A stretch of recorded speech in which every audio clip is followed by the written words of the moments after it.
الطاف قریشی ہیں, رہنے والے ہیں اسلام آباد کے, آج کل ترکی میں ہوتے ہیں. شہر کا نام ترکی کا انہوں نے نہیں لکھا, لیکن بہرحال مقیم ترکی انہوں نے لکھا ہوا. اچھا, وہ کہتے ہیں جی چند دن پہلے ایک نجی ٹی وی چینل پہ پروگرام کے دوران شہباز گل اور میزبان کے درمیان کافی سخت جملوں کا تبادلہ ہوا. حقیقت تو یہ ہے کہ گالم گلوچ میں پی ٹی آئی ہی نہیں, ہر جماعت کا اپنا ریکارڈ ہے. ایسی سینکڑوں مثالیں بھی دی جا سکتی ہیں.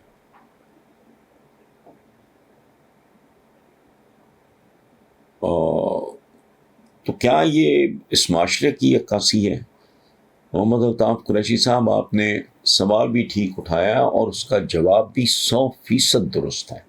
یہ جو لوگ زیادتی کرتے ہیں, یہ ڈنڈی مارتے ہیں جب یہ کہتے ہیں کہ جی وہ عمران نے اس طرح کی لینگویج, سوال ہی نہیں پیدا ہوتا. اس ملک کے پہلے وزیر اعظم نے جو حسین شہید سور وردی کے بارے میں کہا تھا, اس کو بیان کرنا مناسب نہیں سمجھتا, کتابوں میں موجود ہے, آپ پڑھ لیں. بھٹو صاحب نے کس طرح کی زبان, ایون ضیاء الحق, میں وہ جملہ کیمرے کے سامنے بول نہیں سکتا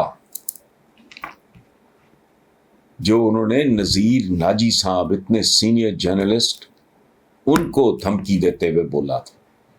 تو یہ ہمارا کلچر ہے. اور ایک بات میں آپ کے ساتھ لائٹر نوٹ میں آپ کے ساتھ شیئر کرتا ہوں. ایک بار قاضی حسین احمد, میں ان کا بہت احترام کر, ان کی پورے خاندان کا آج بھی مجھے بہت احترام ہے. ان کی صاحبزادی میری بہنوں کی طرح ہیں, ان کے صاحبزادے میرے بھائیوں کی طرح ہیں. میں اس خاندان کا بہت احترام کرتا ہوں. اور اس کی ایک چھوٹی سی مثال میں دیتا ہوں کہ جب مجھے اللہ نے بیٹی سے نوازا, تو میں نے بیٹی کا نام رکھا محمدہ. تو اس کے کانوں میں اذان قاضی حسین احمد صاحب نے دی تھی, آپ اندازہ لگا. اچھا, وہ ایک بار وہاں قاضی صاحب سے گپ شپ ہو رہی تھی, تو میرے اپنے منہ سے, میں سچی بات میں خود بتا رہا ہوں آپ کو, میرے منہ سے ایک دو بار نا کوئی گالی شالی نکل گئی. تو آئی سڈنلی ریئلائز کہ یار میں اپنے ایک بزرگ کے ساتھ, سینئر کے ساتھ بیٹھا ہوں, تو مجھے احتیاط کرنی چاہیے. تو میں نے ان سے معذرت کی. تو میں نے کہا قاضی صاحب میری بری عادت ہے. تو قاضی صاحب کھلکھلا کے ہنس پڑے, اللہ انہیں غریق رحمت کرے. بہت خوشگوار, بہت خوبصورت شخصیت کے مالک اور بہت پڑھے لکھے آدمی تھے. تو ہنس کے کہتے ہیں مجھے کہ بھائی آپ فکر نہ کرو. وہ اردو ایک خاص طریقے سے بولتے تھے, بہت پیارے لگتے تھے وہ. تو کہتے ہیں وہ اس کی بالکل فکر نہ کرو, میں بھی جب پشتو بولتا ہوں تو گالی دیتا ہوں. یعنی مطلب جیسے ہمارے لیے پنجابی ہے, ان کے لیے پشتو ان کی زبان ہے. تو یہ ہمارا پارٹ آف آ کلچر, اور صرف ہمارا نہیں, جو اہم منصبوں پہ لوگ ہوتے ہیں ان کو تھوڑی احتیاط کرنی چاہیے.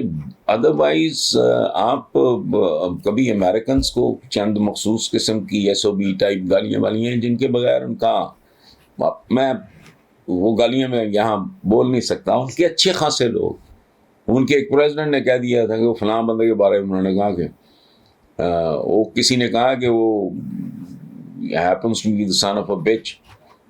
تو امریکن پریزیڈنٹ نے کہا کہ he happens to be the son of our bitch. کیا ہے تو وہ کتیا کا بچہ, لیکن ہماری کتیا کا بچہ ہے. سو یہ چلتا ہے. یہ ہمارا خیال ہے کہ ہم دراصل ہمارے دماغوں میں بیٹھا ہے, اور ٹھیک بیٹھا ہے, غلط نہیں ہے, کہ ہم جب بات کرتے ہیں تو ہم حضور کے صحابہ کی بات کرتے ہیں, ان زمانوں کی بات کرتے ہیں, ان لوگوں کی بات کرتے ہیں. تو ہم جیسے لوگ تو خاک پا بھی نہیں ان لوگوں کی ہو سکتے. سو یہ کلچر ہے. میرا سعودی عربیہ کے ساتھ, اس دنیا کے ساتھ میرا بہت رابطہ رہا. تو ایون عربس گفتگو میں ہم جس طرح کی ہم گالیاں دیتے ہیں وہ بھی دیتے ہیں. تو اس لیے یہ آپ نے ٹھیک کہا کہ یہ ہمارا معاشرے کا عکاس کیا, بس ٹھیک ہے, چلتا ہے, سیریسلی نہ لیا کریں. اور ایک بار میں آخر پہ آپ کو بتا دوں, مجھے نہیں پتا یہ کیا آپ بات کر رہے ہو. شہباز گل صاحب کو میں بہت اچھی طرح جانتا ہوں, بہت کلچرڈ, مہذب اور پڑھا لکھا آدمی ہے. بندہ پرووک ہو کے کر جاتا ہے, میرے اپنے نکل جاتی ہے, ایسی کوئی بات نہیں. تو آپ بھی اگر غور کریں, محمد الطاف قریشی صاحب, مجھے نہیں پتا 1 in a million ہمارے یہاں کوئی آدمی ہوگا جس کی گفتگو میں روٹین میں گالی نہ منہ سے نکل جاتی ہو. آپ ہوں گے تو آپ ایکسیپشن ہیں. روٹین میں یہی چلتا. سیاست اور صحافت میں بہت ایک قریبی تعلق ہے. ایسا سمجھ لیں چولی دامن کا ساتھ ہے، اور یوں سمجھ لیں جیسے کہتے ہیں کہ گھوڑے اور گھاس والا تعلق ہے. اس میں انہوں نے اپنی ایک اسٹریٹجی ایوالو کر کے اس کے مطابق چلنا ہوتا ہے. جرنلسٹ نے اپنا، کیونکہ وہ یہ عجیب ایک لو ہیٹ ریلیشن شپ ٹائپ چیز ہوتی ہے، ٹائپ چیز کہہ رہا ہوں، سیاستدانوں اور صحافیوں کے درمیان. میرا چونکہ اپنا ایک بیک گراؤنڈ ہے پی ٹی آئی کے ساتھ، میں اس کے اولین ترین لوگوں میں شامل تھا ان کے لیے اس زمانے میں. بہرحال جو کچھ بھی کیا، میری ہمدردیاں پی ٹی آئی کے ساتھ رہی ہیں، اور کافی حد تک آج بھی میری ہمدردیاں پی ٹی آئی کے ساتھ موجود ہیں. اور بنیادی طور پہ ایک بات میں اپنے بھائیوں دوستوں کو، اپنے ویورز کے ساتھ شیئر کرنا چاہ رہا ہوں کہ یہ بہت غلط خیال ہے کہ عمران خان کو ان کے پریویس امیج کی وجہ سے یہاں تک پہنچنے میں آسان ہوئی. یہ بالکل غلط ہے. عمران خان نے اگر اپنا ہیرو ہونے والا معاملہ ان کا انکیش ہوتا تو پہلے الیکشن میں فیصلہ ہو جاتا. عمران خان نے بڑی محنت سے، بڑی ثابت قدمی سے، بڑی دلیری سے، بہادری سے ایک طویل جنگ لڑی ہے، اور یہ تاثر پلیز بالکل غلط ہے. اس کی وجہ ہے، آپ ذہن میں رکھو کہ جب پہلی بار پی ٹی آئی بنانے کے بعد عمران اور پی ٹی آئی الیکشن میں اترے یہ لوگ، تو اس وقت ورلڈ کپ بھی نسبتاً بہت نیا تھا. اس وقت شوکت خانم ہاسپٹل بھی بہت نیا تھا. تو وہ جسے کہتے ہیں نا ایک فریش فرام دا فیلڈ، ایک ہیرو، تو نہیں کامیابی ہوئی. اس کے بعد نہیں ہوئی. لیکن یہ مستقل مزاجی تھی، یہ حوصلہ تھا، یہ ہمت تھی عمران خان کی اور اس کے ساتھیوں کی کہ وہ ڈٹے رہے اس محاذ پہ. اور فائنلی اللہ پاک نے کرم کیا، پارٹی اقتدار میں آئی. اب یہ پارٹ 2 ہے، فیز 2 ہے کہ آنے کے بعد اب تک ان کی پرفارمنس کیا ہے، اور اگر انہیں عوام اور اللہ پاک ایک اور موقع عطا کرتے ہیں تو فائنلی مجھے تو اس بات کی بہت امید ہے کہ he'll come out as a winner. چونکہ عمران خان کو زندگی میں کوئی چیز آسانی سے نہیں ملی.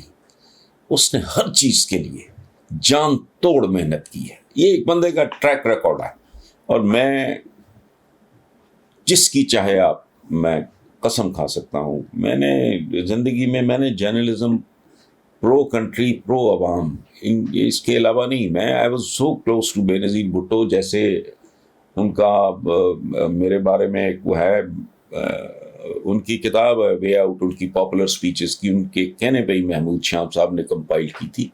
وہ کبھی پڑھ کے دیکھیں مجھے انہوں نے کس طرح کا ٹریبیوٹ کیا. لیکن میرا کیا، ہر پاکستانی کا خواب ہے. ہر پاکستانی یہ سوچتا ہے کہ ملک مضبوط ہو، مستحکم ہو، یہاں سے غربت ختم ہو، جہالت ختم ہو، لا اینڈ آرڈر ہو، رول آف لا ہو، رول آف دا رولر نہیں، رول آف لا ہو. سو اس طرح کے اس معاملے. اچھا، اب رہ گیا اسد عمر صاحب. آپ جانتے ہیں وہ سیاستدان ہیں، وہ از اے ٹیکنوکریٹ، مطلب وہ قابل سمجھدار. اور یہ لوگ، ان لوگوں کے ساتھ ہماری وقتاً فوقتاً ملاقاتیں ہوتی رہتی ہیں، اور یہ نارمل ہے. I am not the only one جن کو بھی ملے. مجھ سے ملاقات سے پہلے وہ قیوم نظامی صاحب، ہمارے ایک بہت سینئر اور بہت باوقار ایک سیاستدان، ان کی ساری زندگی پیپلز پارٹی کے لیے انہوں نے وقف کر دی، ان سے مل کے آئے تھے. اچھا، مجھ سے ملنے کے بعد وہ کن کو ملے مجھے نہیں. اچھا، جہاں تک تعلق ہے فروخ حبیب کا، تو he is like a younger brother. ہم ایک ہی شہر سے ہیں، ہم ایک ہی جگہ سے ہیں، ہم ایک ہی جگہ کے رہنے والے ہیں. تو فروخ حبیب کے ساتھ میرا تعلق بہت پرانا ہے. اسد عمر صاحب کے ساتھ میرا تعلق اتنا پرانا نہیں ہے. فروخ حبیب صاحب تو is a part of my family. تو اس لیے اس میں یہ ڈھونڈنا اس طرح کا سلسلہ وہ میرا خیال ہے مناسب نہیں ہے.